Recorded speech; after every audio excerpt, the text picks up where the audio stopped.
네, 오늘은 2차 함수의 평행이동에 대해서 싹 다 보고 그 다음에 문제풀이까지 한번 해보도록 할게요. 일단 평행이동의 종류는 현재까지 우리가 배운 걸로 봤을 때 y, 그러니까 뭐 그렇겠죠. 평행이동은 위로, 그러니까 아니면 아래로 가는 것만 현재 배웠어요. 언제 배웠느냐? 우리가 1차 함수 평행이동 할 때 옛날에 막 배웠었다. 그러니까 Y축 방향으로 뭐 어쩌고저쩌고 가는 거, 이런 거를 예전에 배웠었어요. 근데 이번에는 이제 또 다른 게 이제 추가가 되면 위로 아래로 갈 수도 있는데 좌로 우로, 그러니까 왼쪽 오른쪽이죠. 왼쪽 이동으로 이제 이동하는 것까지, 이렇게 두 가지가 평행이동 내용이라고 보시면 돼요. 자, 그럼 일단 우리가 익숙한 위로 가는 것부터, 그러니까 아래로 가는 것부터 한번 해보도록 할게요. 자, 위로 가는 건 말 그대로 그래프를 들어 올리는 거야. 아니면 뭐 끌어내리거나. 그러면 예를 들어 y는 ax 제곱이라는 그래프가 옛날에 이렇게 되었다는 걸 우리는 배웠었는데, 근데 만약에 제가 이건 예시를 그냥 숫자로 좀 들어볼게요. 만약에 y는 ax 제곱 플러스 2라는 게 있다면, 자, 기존의 이 친구의 꼭지점 좌표가 얘는 0,0이었어. 근데 가만 보면 우리가 1차 함수에서 평행이동을 배웠던 걸 기억을 하면 그대로 올라가야 되거든. 그러니까 여기 있는 위치가 요렇게 가고, 여기 있는 위치가 요렇게 가고, 여기 있는 위치가 요렇게 가고, 이렇게 그대로 올라가야 된단 말이야. 그래서 이거를 뭐 이런 식으로 들어 올리는 이런 느낌으로 봐야 된단 말이죠. 자, 그러니까 이게 이제 얘는 원래 잘 생각해보면 꼭지점 좌표가 0,0이었는데, 자, 그러면 봐봐, 기존의 꼭지점 0,0이 얘가 되면서 얘도 마찬가지로 점도 이동을 해야 된다는 얘기예요. 그러니까 얘의 꼭지점 좌표는 이제 0,2가 된다라는 걸 알 수 있죠. 자, 그러면 위로 아래로만 이동을 한다라고 하면 이거에서 변한다고 우리가 이야기할 수 있는 것은 꼭지점에 y 좌표만 바뀐다고 볼 수 있어요. 아래로 갈 수도 있는데, 뭐 아래로 간다라고 하면은 y는 ax 제곱 마이너스 2라고 해보자. 그럼 이건 똑같이 여기가 아래로 두 칸 가기 때문에 여기도 아래로 두 칸, 얘도 아래로 두 칸. 그럼 이거를 찝어서 이동하면 이런 식으로 이동이 되겠죠. 자, 그렇기 때문에 이거 같은 경우에는 이제 꼭지점도 0,0에서 0,-2로 내려간다라는 거를 이제 알 수 있어요. 자, 근데 이제 그러면 선생님한테 물어볼 수 있는 게 있는데, 선생님 그러면 우리 평행 이동하면요, 여기 있는 이 A는 왜 그대로인가요? 라고 이야기를 할 수 있는데, 자, 왜 그러냐면요, 만약에 우린 예전에 이런 걸 배웠어요. 만약에 A의 역할이 무엇이니? 라고 생각을 한다라고 하면 이 친구는 절대값이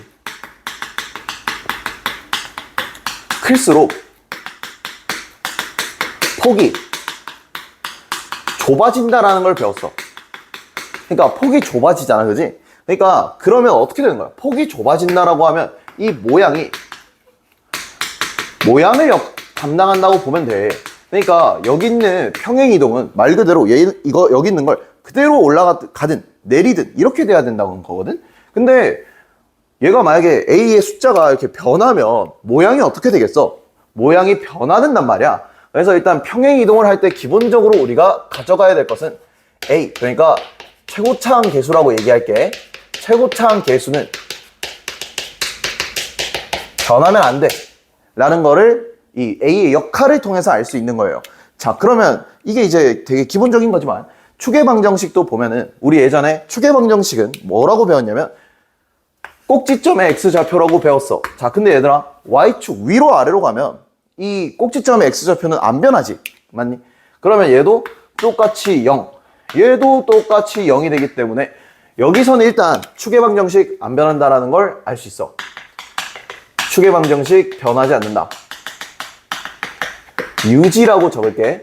유지된다. 이렇게 된다는 걸 알 수 있어요. 자, 그러면 우리가 이걸 배웠잖아요. 그럼 이제 이걸 기반으로 예제를 한번 풀어보도록 할게요. 자, 할게요. 자, 19번은 말 그대로 x제곱의 그래프를 y축 방향으로 마이너스 2만큼 이동하래요. 아, 선생님 그러면 이러면 되겠네요. y는 x제곱에서 그냥 여기 있는 위로 아래로 가는 1참수처럼 빼기 2만 하면 되는 거예요? 라고 하면 맞습니다. 네, 그래서 이 문제의 답은 5번입니다. 네, 생각보다 엄청 어렵지 않죠? 자, 그럼 다음 예제로 넘어가 볼게요. 자, 이번에는 21번인데요.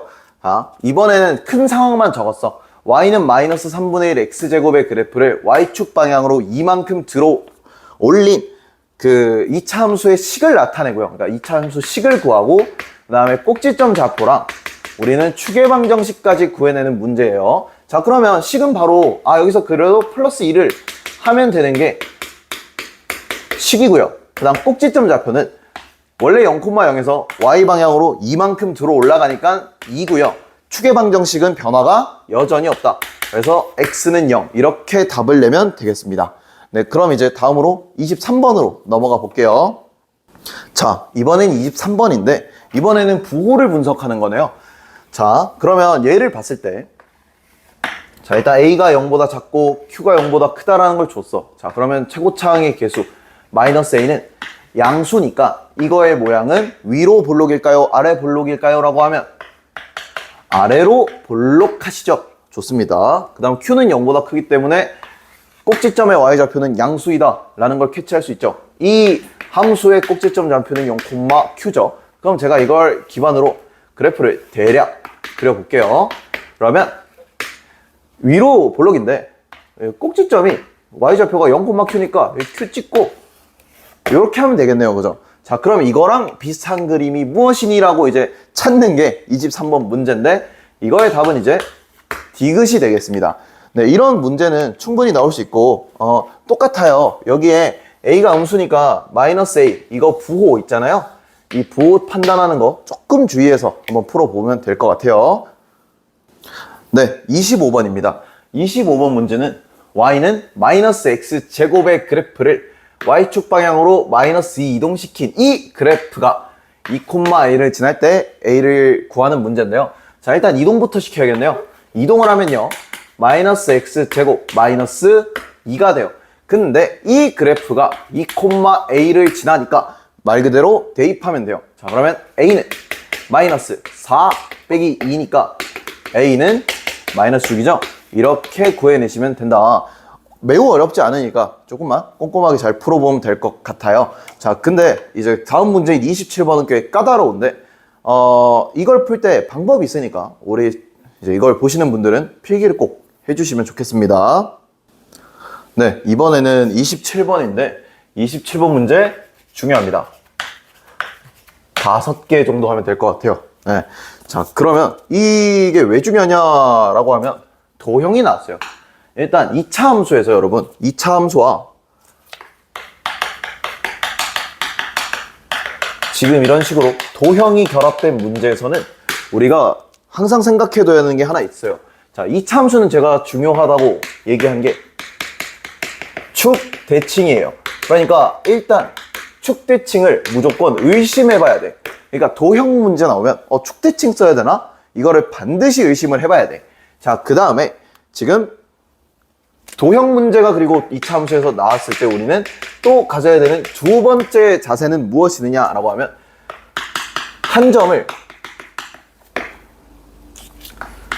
좌표로 나타내요.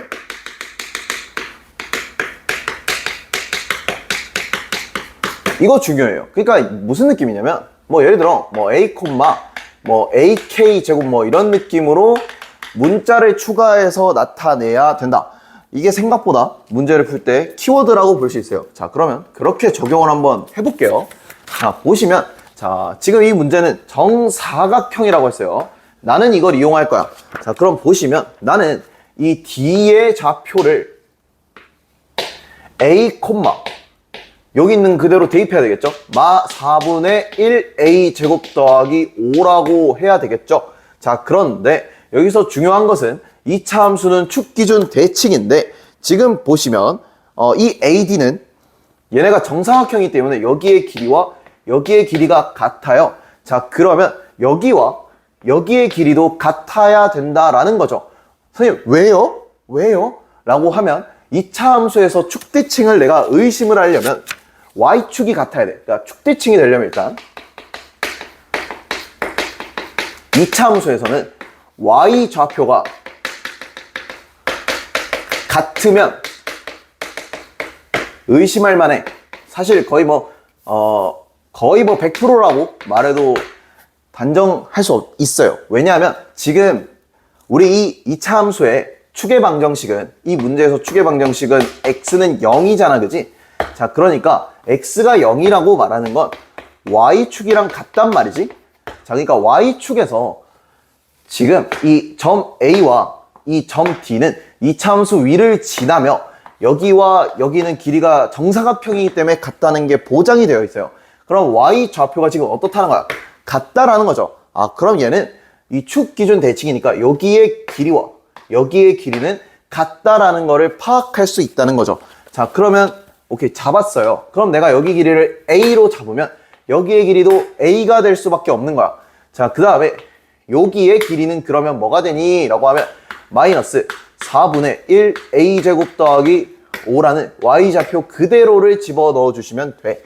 자, 그러면 우리가 파악할 수 있는 것은 정사각형 길이를 표현할 수 있는 건 두 가지 방법이 있죠. 2A라는 것과 마이너스 4분의 1 A제곱 더하기 5, 이 두 개가 당연히 같아야 된다는 거죠. 자, 그러면 내가 양변에 4를 곱하고 식 이동을 해서 정리를 하고 내가 이걸 인수분해까지 한다면 A의 값을 구해낼 수 있겠죠. A는 그러니까 2라는 건데 여기서 중요한 건 정사각형의 넓이니까 정사각형의 한 변의 길이는 2A라는 걸 파악할 수 있어. 그럼 한 변의 길이는 4죠. 그럼 정사각형의 넓이는 어떻게 구하면 돼? 4 곱하기 4 하면 되겠네. 그래서 답은 얼마다? 16이다 라는 걸 알 수 있어요. 자, 이 문제를 제가 다시 한번 짚어드리자면 2차 함수와 도형이 나오면 축대칭을 의심해라. 여기서 축대칭은 어떻게 내가 잡아낼 수 있니? 라고 하면 y 좌표가 같은 게 혹시 보인다면 축대칭인가? 라는 걸 거의 확신하고 풀어도 된다. 그 다음에 도형 문제가 또 나온다라고 했을 때 하는 건 내가 한 점을 좌표로 나타내면 상당히 잘 보인다. 이렇게 보실 수 있겠습니다. 네, 그럼 이제 다음 문제로 넘어가 볼게요. 네, 29번 한번 풀어볼게요. 일단 이 그래프에 대한 옳은 설명을 지금 기억부터 미음까지 있는데 이걸 고르는 거야. 자, 그럼 보시면 여기가 x, 여기가 y라고 했을 때 꼭지점 좌표 0, 마이너스 2. 그럼 제가 이거는 조금 넓게 이런 식으로 그래프를 그리면 될 것 같아요. 자, 그러면 이거에 대해서 이제 파악을 해봅시다. 기억은 지금 물어본 게 이 함수 위로 볼록하니? 물어봤는데 아니죠? 아볼이 맞죠? 그러니까 기억 틀렸고 니은 볼게요. 꼭지점 좌표가 0, 마이너스 2니? 라고 물어봤는데 이건 맞죠? 그 다음 디귿 볼게요. 디귿 3분의 1x 이거 그래프를요 y 방향으로 플러스 2만큼 이동했다고 물어봤어요. 아니죠. 마이너스 2가 맞죠. 그 다음 리을은 y는 x제곱보다 폭이 넓대요. 이거 맞죠? 자, 폭이 넓은 건 아까도 제가 개념 강의에서 말씀드렸지만 절대값이 클수록 폭이 좁아. 그러니까 절대값이 작을수록 폭이 넓으니까 이것도 맞는 표현. 칸이 찼네요. 여기다 할게요. 미안합니다. 축의 방정식은 x는 마이너스 2라는데 자, 지금 y축 방향으로만 이동을 했기 때문에 이거 아니고요. 축의 방정식은 x는 0이 맞다. 네, 자, 그래서 답은 니은과 미음, 니은과 리을입니다. 미안해요. 미음이래. 자, 니은과 미음이 되고요. 자, 일단 이게 이제 기본적인 우리가 앞서 배워왔던 평행이동을 배웠어요. 자, 그럼 이제는 배우지 않았던 다른 부류의 이제 좌우로 가는 평행이동을 한번 배워보도록 할게요.